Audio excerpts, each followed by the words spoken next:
Bismillahirrahmanirrahim. Alhamdulillahirabbil alamin. Wassalatu wassalamu ala sayyidina Muhammadin asyrafil mursalin wa ala alihi wa sahbihi ajmain. Subhanaka la ilma lana illa ma 'allamtana innaka antal alimul hakim wa tub 'alaina innaka antat tawwabur rahim wa taqabbal minna innaka antas samiul alim. Qala rabbi shrah li sadri wa yassir li amri wa hlul 'uqdatam min lisani yafqahu qawli. Nawaitu ta'alluma wa ta'lima li fa'idata wal istifada wa tamassuka li kitabillah wa sunnati rasulih wa du'a ila al-huda wa dalala ala al-khair ibtigha'a mardatihi wa qurbihi wa thawabihi subhanahu wa ta'ala. Qala al-musannif rahimahullah ta'ala wa nafa'ana bihi wa bi 'ulumihi wa amadana bi asrari kitabih amin. Akan kita lanjutkan mengkaji kitab Naswaihul Ibad yang dikarang oleh Syekh Nawawi bin Umar dari Banten, Jawa Barat. Pada pembahasan sebelum puasa kita sudah sampai pada bab yang keempat, sudah selesai, dan sekarang kita memasuki bab yang kelima. Bab yang kelima ini berisi 27 mau'idhah, 6 dari hadis-hadis Nabi dan selebihnya dari perkataan para sahabat, juga perkataan para tabi'in dan yang lainnya. Langsung saja kita akan memulai dari maqalah yang pertama.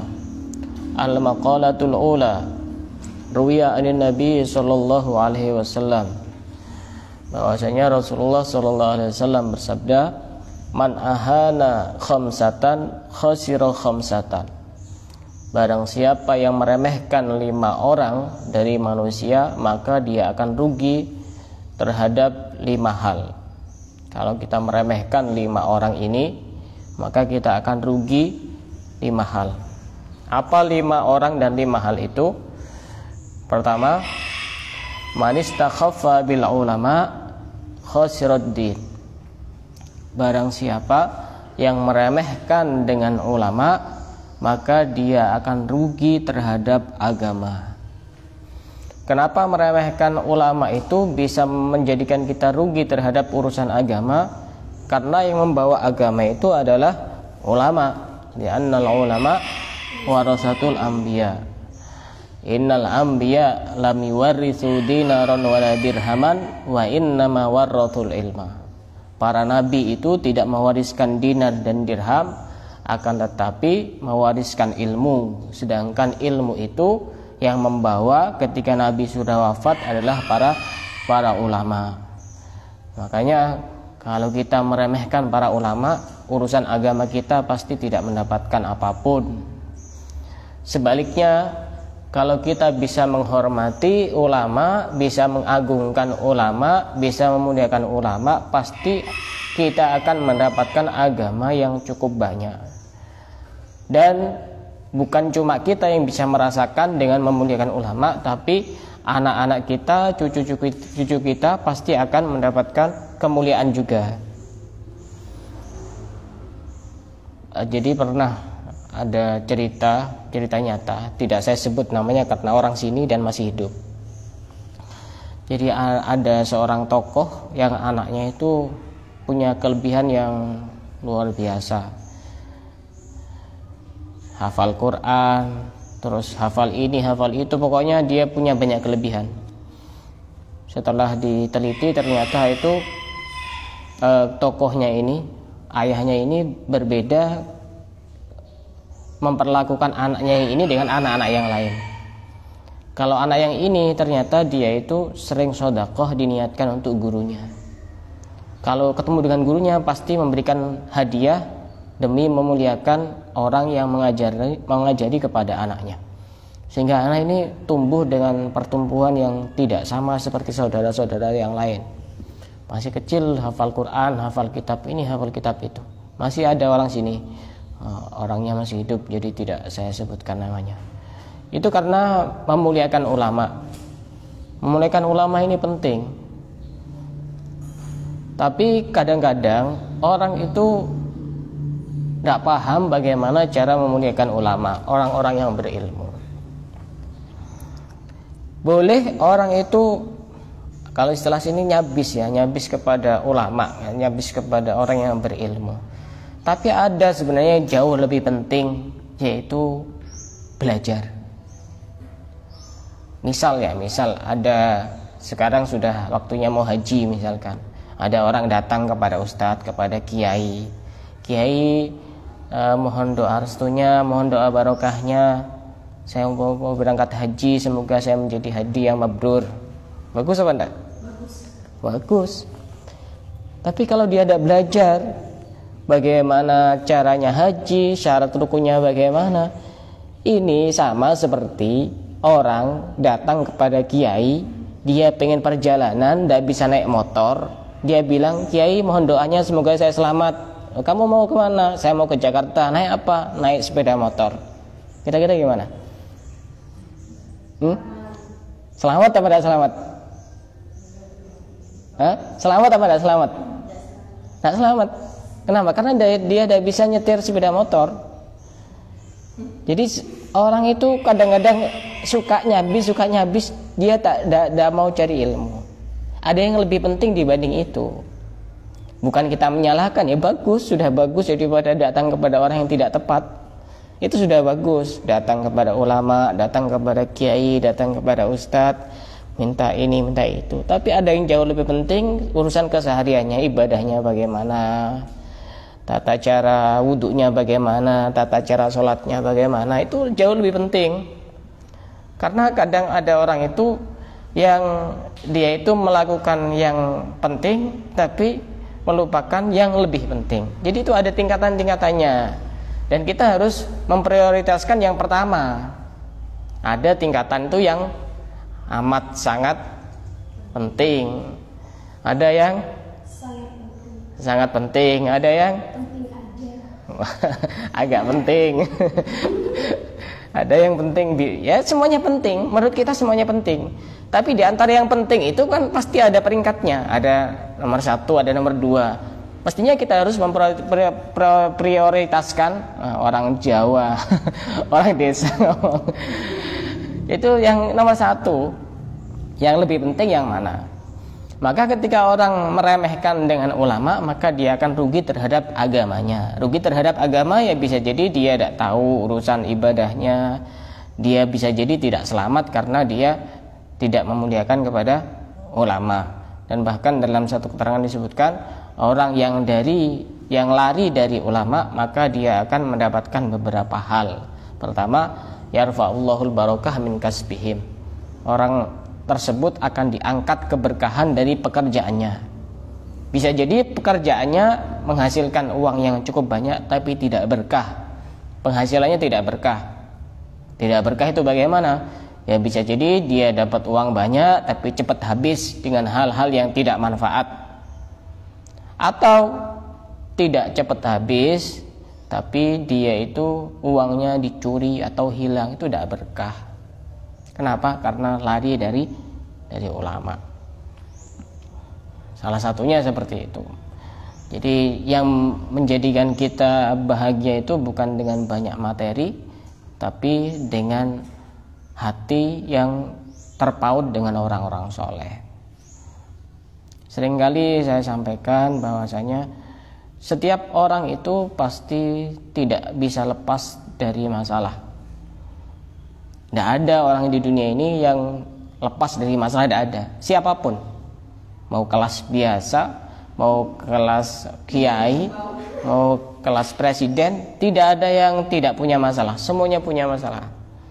Kadang-kadang kita berpikir, saya kok putus asa jadi orang seperti ini. Terus kamu mau jadi apa? Mau jadi apapun tetap bermasalah. Tidak ada yang tidak bermasalah. Karena memang dunia ini diciptakan sebagai tempatnya masalah. Dan Allah mempunyai hikmah, kenapa di dunia ini kita kok sering mendapatkan masalah, agar kita itu lari kepada Allah. Allah yang menciptakan masalah. Kalau ingin kita itu hidup di satu tempat yang tidak ada masalah, tempatnya cuma satu.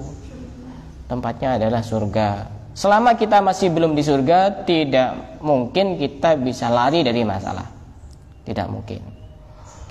Dan yang perlu diketahui bahwasanya masalah itu bukan untuk dipikirkan. Tadi malam itu saya menangani orang kesurupan. Orangnya mau nikah. Karena sepertinya saya amati sebelumnya itu dia sudah punya banyak masalah tapi disimpan, tidak diceritakan kepada orang lain. Ini juga hal yang tidak bagus. Silahkan ceritakan kepada orang lain dengan tujuan agar mendapatkan solusi, tapi juga jangan lupa minta kepada Allah agar dibukakan jalan keluar dari setiap permasalahan. Orang itu walaupun masalahnya banyak, kalau banyak berdoa kepada Allah hatinya itu tenang. Tapi kalau cuma dipikir, disimpan, bahaya, betul bahaya. Nanti akan didekati sama jin-jin. Nanti kemudian masuk di situ, akhirnya ibadahnya itu terganggu, malas-malesan, bisa jadi sering marah-marah. Itu karena dia sering menyimpan masalah. Apakah saya punya masalah? Punya. Setiap orang punya masalah. Tidak ada yang tidak punya masalah. Kita jadikan masalah tersebut untuk kita semakin kuat. Kalau tidak ada masalah, kapan kita bisa menjadi kuat? Kita kok maunya pengen hidup yang enak-enak terus, pengen yang santai-santai saja. Kaum rebahan itu namanya. Kita tidak seperti itu. Kita harus belajar dari masalah. Semakin kita itu belajar dari masalah, maka kita akan semakin kuat. Dan masalah pasti menyesuaikan dengan tipe orangnya. Kalau orangnya berilmu, masalahnya jauh lebih berat. Jangan dikira enak ya jadi ustadz, enak ya jadi kiai. Enak gimana? Banyak masalah-masalahnya. Dikira ada serangan di sana, dari sini, dari situ, banyak. Ya kelihatannya saja enak. Oh, enak ya jadi orang kaya. Oh, udah enak, dikira. Tidurnya tidak tenang, nanti takut uangnya itu dicuri sama orang, takut mobilnya itu gimana, rumahnya gimana. Nah enak. Kita itu sukanya memang suka ngelihat kenikmatan yang ada pada diri orang lain, lupa untuk mensyukuri kenikmatan yang ada pada diri kita sendiri. Nggak usah gampang-gampang mengatakan itu susah Ustaz. Susah, coba dulu. Jangan gampang-gampang ngomong susah. Belum dicoba sudah ngomong susah. Jangan menyerah sebelum bertanding. Itu namanya pecundang, bukan pemenang. Pemenang itu orang yang sudah berjuang sekuat tenaga, itu namanya pemenang. Tapi belum bertanding sudah menyerah, itu namanya pecundang itu. Nah, pertama orang yang meremehkan dengan ulama, maka dia akan rugi terhadap agamanya. Karena ulama itu sumber dari syariat agama Islam. Jadi jangan gampang-gampang. Kita harus kembali kepada Al-Quran dan As-Sunnah. Kita harus belajar dari sumbernya, Al-Quran dan As-Sunnah. Dan kamu itu siapa, paham apa, bagaimana cara bisa memahami keduanya kalau tidak lewat para ulama? Gampang banget ngomong seperti itu. Kita harus belajar melalui para ulama. Kalau sampai ada yang mengkritik lagi, ulama itu siapa? Ulama kan lebih tinggi Nabi daripada ulama. Ya kita itu bisa apa kalau tidak melalui mereka untuk memahami Al-Quran dan As-Sunnah dan hadis? Tidak bisa. Yang kedua, wa man istakhaffa bil jiran khasiral manafi. Dan barang siapa yang meremehkan kepada tetangganya, maka dia akan rugi terhadap kemanfaatan, kan memanfaatkan yang akan dia terima. Kan iya betul ya? Remehkan orang tetangga. Kalau tetangganya punya sesuatu, walah tetangga saya itu orangnya tidak bagus, orangnya tidak peduli, ya sudah, makan sendiri. Pas lagi bangun rumah misalkan, karena kita tidak baik sama tetangga, ya sudah dibiarkan bangun rumah sendiri. Kalau perlu mati dikubur sendiri. Itu kenapa? Karena kita meremehkan tetangga. Siapa yang disebut tetangga? Tetangga itu siapa? 40 orang dari arah depan, 40 rumah pinggir sama. Tetangga itu ada yang lingkup kecil, ada yang lingkup besar. Lingkup kecil itu orang yang berada di samping kita di rumah. Itu tetangga. Misal di rumah ada beberapa kamar. Di kamar ini nyetel musik di HP yang sangat keras. Hargai tetangga kamar itu. Itu juga tetangga. Itu juga tetangga, yang di samping kanan kiri kita itu juga tetangga. Di pondok juga sama. Itu juga tetangga yang di sebelahnya itu. Dikira bukan tetangga. Itu tetangga.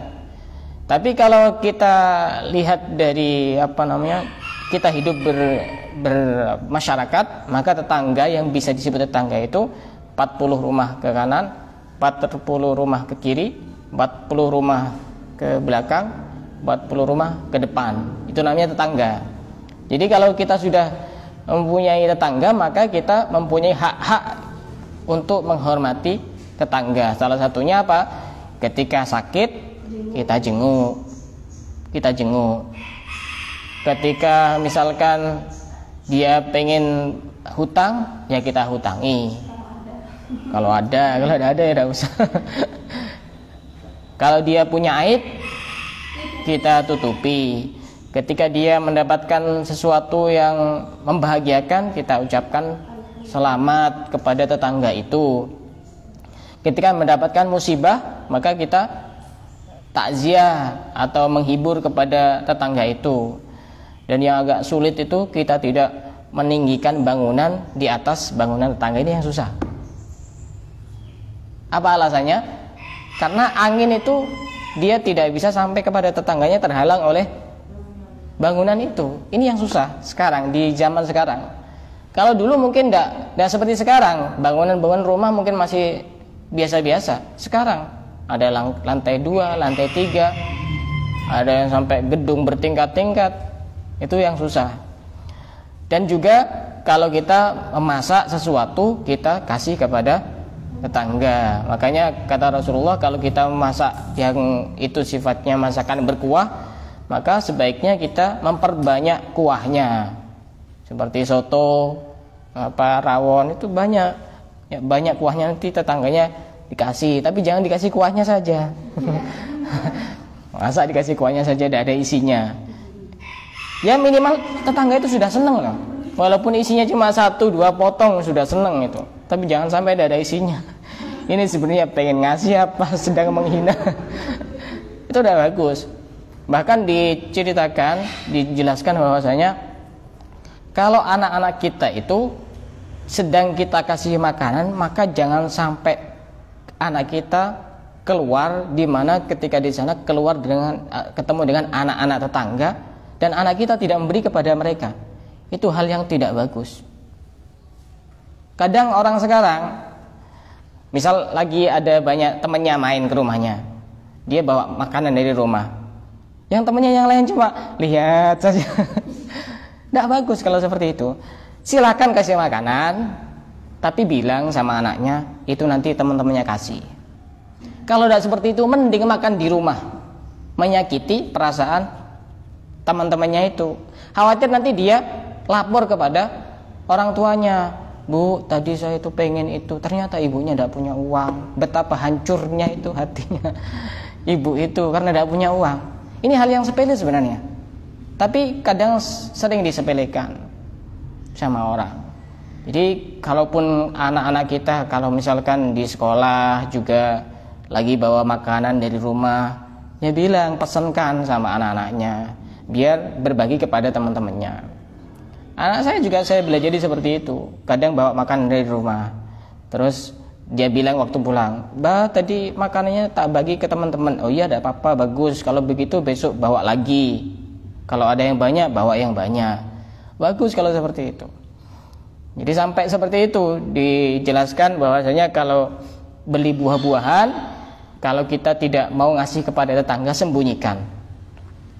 Begitu juga ketika memberi makanan kepada anak. Maka ketika kita meremehkan tetangga, maka kita akan rugi terhadap kemanfaatan yang akan kita terima dari tetangga tersebut. Bahkan dalam satu hadis disebutkan, "Walladzi nafsi biyadihi la yu'minu 'abdun hatta yuhibba li jarihi ma yuhibbu li nafsihi." Demi zat di mana jiwaku ada di dalam genggamannya. Artinya demi Allah, tidak beriman seorang hamba sehingga dia mencintai tetangganya sebagaimana dia mencintai kepada dirinya sendiri. Rawahu Muslim. Hadis ini diriwayatkan oleh Imam Muslim.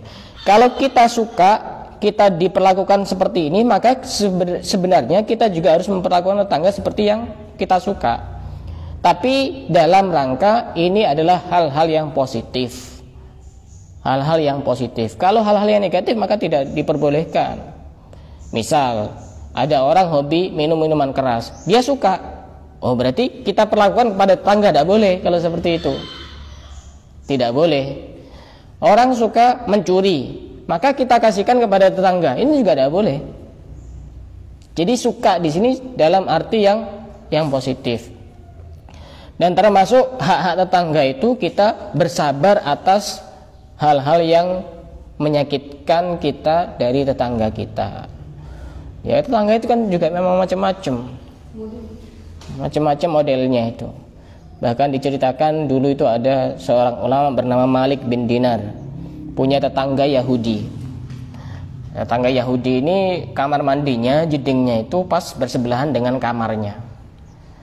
Tetangga Yahudi ini agak usil. Kamarnya Malik bin Dinar ini agak ada bolongnya gitu, sehingga ketika orang Yahudi ini buang air besar, buang air kecil, itu pasti alirannya sampai ke kamarnya. Sehingga dibiarkan sampai berlalu, sampai bertahan lama, sampai kemudian orang Yahudi ini berani mendatangi Malik bin Dinar. Wahai Imam Malik, kenapa engkau kok tetap sabar padahal aku sudah menyakitimu sampai berhari-hari dan bahkan sampai lama sekali. Kemudian Malik bin Dinar mengutip hadis Rasulullah, mazala Jibril yusini bil jari hatta dhanantu annahu sayuwarrisuhu. Jibril tidak henti-hentinya berwasiat kepadaku, kata Rasulullah, tentang tetangga, sehingga sampai aku menyangka bahwa nanti yang akan menjadi pewarisku adalah tetangga. Itu betapa pentingnya menghormati tetangga. Maka semenjak saat itu orang Yahudi ini menyesal dan kemudian masuk Islam di tangan Imam Malik bin Dinar. Kita harus menghormati tetangga, 40 ke kanan, 40 ke kiri, 40 ke depan, 40 ke belakang. Jadi kalau ada undangan ya kita hadir. Kalau yang jauh-jauh, apalagi bukan tetangga, bukan kerabat, ya sifatnya tidak wajib. Sifatnya tidak wajib. Kalau kita ke sana, ya udah apa-apa, justru bagus. Tapi sifatnya tidak wajib. Wa man istakhaffa bil aqriba khasiral mawaddah. Barang siapa yang meremehkan dengan kerabat-kerabat, keluarga, sanak famili, maka dia akan rugi terhadap cinta. Tidak dicintai oleh mereka. Tidak bagus sama kerabat, tidak bagus sama keluarga, tidak bagus sama sanak famili, apalagi sampai memutus tali silaturahim, maka dia akan rugi karena tidak dicintai oleh mereka. Orang memutus tali silaturahim ini adalah orang yang mendapatkan laknat dari Allah selain daripada iblis. Iblis ini kan orang yang mendapatkan laknat dari Allah. Tapi ternyata ada yang lain yang juga mendapatkan laknat dari Allah, adalah orang yang memutus tali silaturahim. Dan bahkan dikhawatirkan dia mati dalam keadaan su'ul khotimah. Ada cerita nyata dulu. Ini cerita ini diabadikan di dalam kitab Irsyadul Ibad, yang juga ditulis di dalam kitab Al-Fawaidul Mukhtarah. Dulu itu ada orang kaya yang mau berangkat haji. Namanya orang kaya pasti uangnya banyak. Nah, pada saat mau berangkat haji, orang kaya ini menitipkan uangnya biar aman kepada orang soleh yang memang sudah terkenal bisa dipercaya untuk dititipi barang atau uang. Singkat cerita, setelah orang kaya ini pulang dari haji, kemudian mau ngambil titipannya, ternyata orang yang soleh ini sudah meninggal dunia. Setelah meninggal dunia, tanya kepada keluarganya, ini disimpan di mana uangnya? Tidak ada yang tahu. Hanya ada yang menyarankan kepada orang kaya ini untuk datang kepada ulama yang ada di Mekah. Datanglah kepada ulama di Mekah, kemudian ulama yang ada di Mekah ini ngasih saran untuk datang ke sumur Zam-Zam. Sekarang sudah ditutup di Mekah, itu sudah tidak ada. Nanti kamu di sana panggil nama orang yang meninggal itu. Sekali panggil biasanya dia langsung jawab. Kalau dia memang mati dalam keadaan yang baik. Setelah mendatangi sumur Zam-Zam, dipanggil sekali, dua kali, sampai berkali-kali, tidak jawab. Kemudian datang lagi kepada ulama tersebut. Wahai Syekh, ini ternyata tidak jawab. Kemudian Syekh ini berkata, Inna lillahi wa inna ilaihi raji'un. Coba kamu datang ke Yaman. Orang ini sepertinya punya tanda-tanda orang celaka. Coba kamu datang ke Yaman. Di sana ada namanya sumur Barhut. Barhut itu sumur letaknya di belakangnya makam Nabi Hud. Itu sumur angker, kalau di istilah orang Indonesia sumur angker. Tidak ada yang berani ke sana. Itu di sana tempatnya arwahnya orang-orang kafir dan tempatnya arwahnya orang-orang calon penduduk neraka di sana. Bahkan ada yang mengatakan di situ bibirnya neraka jahanam.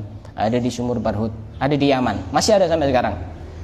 Bahkan pernah ada orang yang mau coba-coba masuk ke sana, sudah tidak kembali lagi, hilang tanpa jejak. Orang Indonesia. Jadi di sana katanya sih, menurut satu cerita itu sumur kecil gitu lubangnya, cuma semakin ke dalam semakin besar kayak ada apa begitu yang menyeramkan gitu. Coba kamu panggil di sana di sumur Barhut yang ada di Yaman, di Hadramut.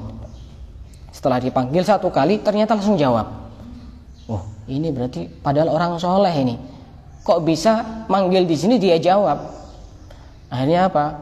Akhirnya ditanya, kamu nyimpen uang saya di mana? Namanya orang kaya ya, perhitungan. Karena yang dititipkan itu uang 1.000 dinar. Uang 1.000 dinar itu kalau dihitung sekarang rupiahnya sekitar 2 miliar lebih. 2 miliar lebih. Ya pasti ditanya dulu uangnya. Uang saya kamu simpen di mana? Ini saya simpen di sini, di tempat ini, di sudut rumah ini saya pendam di sini. Oh iya, sudah. Akhirnya kamu kok bisa di sini? Pastinya kamu kan orang baik, bisa dipercaya, terkenal amanah. Kenapa kok bisa di sini? Ya, begini ceritanya. Saya memang benar orang baik, dikenal baik sama orang. Tapi saya punya saudara perempuan yang dia itu tidak punya, miskin, fakir, tidak pernah saya sapa. Tidak pernah saya beri uang, tidak pernah saya pedulikan, tidak pernah saya kunjungi. Anggap saja saya sudah memutus silaturahim kepada saudara saya perempuan itu. Sehingga saya seperti ini. Saya titip salam kepada saudara saya yang perempuan itu, mintakan maaf kepada dia. Sehingga kemudian orang kaya ini datang menemui keluarganya, tanya kepada anak-anaknya mana tempat yang ditunjukkan kepada ayahnya yang meninggal itu digali, kemudian betul di situ ada uangnya, masih utuh. Memang benar-benar orang yang amanah ini. Memang benar-benar orang yang amanah, dan kemudian minta maaf kepada keluarga dari ayahnya itu, kepada saudari perempuannya itu, bahwa keadaannya seperti itu. Itu orang yang mutus tali silaturahim, keadaannya seperti itu. Kadang orang-orang sekarang gara-gara urusan dunia sudah tidak saling sapa. Tidak boleh tidak saling sapa itu. Lebih dari 3 hari hukumnya haram, dosa. Bagaimana caranya? Kita sapa duluan, urusan dia diem, ya urusannya. Kita mestinya baik, pokoknya baik sudah. Kalau dia bersikap yang tidak baik, urusannya dia. Yang penting kita sudah bisa memulai untuk hal-hal yang baik. Kalau dia tidak menanggapi dengan hal yang positif, ya sudah, tugas kita sudah selesai. Maka orang yang meremehkan dengan kerabat-kerabat, sanak kerabat, famili dan keluarga, maka dia akan rugi terhadap cinta dari mereka. Wa man istakhaffa bi ahlihi khasirati bal ma'isyah. Dan barang siapa yang meremehkan kepada pasangannya, pasangan di sini istri atau suami, maka dia akan rugi terhadap kasih sayang. Otomatis. Masa iya bisa mendapatkan kasih sayang kalau dia meremehkan kepada pasangannya sendiri? Ya pasti tidak mendapatkan kasih sayang, apalagi mengidam-idamkan keluarga yang sakinah, mawaddah, warahmah, ya tidak bisa. Nah itu 5 hal, saya ulang kembali. Barang siapa yang meremehkan, menghinakan, menyepelekan 5 orang, maka dia akan rugi terhadap 5 perkara yang lain. Pertama, barang siapa yang meremehkan kepada ulama, maka dia akan rugi terhadap agama. Yang kedua, barang siapa yang meremehkan kepada, ini kelewatan tadi. Yang kedua, wa man istakhaffa bil umara khasirat dunya. Barang siapa meremehkan kepada pemimpin-pemimpin pemerintah, maka dia akan rugi terhadap urusan dunia, karena mereka yang ngurusi urusan dunia. Tapi itu hal yang tidak begitu penting, tapi tetap kita menghormati kepada mereka. Yang ketiga, wa man istakhaffa bil jiran khasiral manafi. Barang siapa yang meremehkan kepada tetangga, maka dia akan rugi terhadap kemanfaatan yang akan dia terima.